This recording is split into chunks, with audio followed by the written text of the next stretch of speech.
And demons அந்த movie வந்து நான் பார்த்தேன். அந்த கதையை நான் வாசிக்கும் போதே அந்த இடத்த ஓரளவு நான் இமேஜின் பண்ணேன். படத்தில் இன்னும் சூப்பராகவே அதை காமிச்சிருந்தாங்க.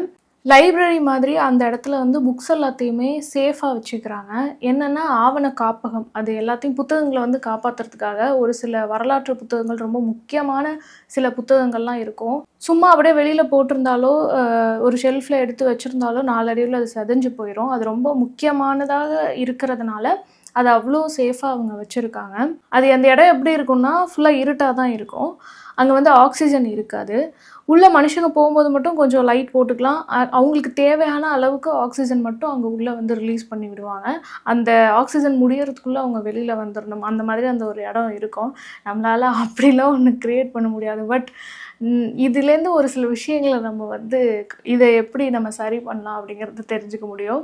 ஒரு விஷயம் என்னென்னா, வெயில் வந்து டைரெக்டாக படாத மாதிரி நம்ம அதை புக்ஸை வந்து வைக்கணும். லைக் ஒரு மூடின மாதிரியான ஒரு கபோர்ட்குள்ளே வைக்கலாம்.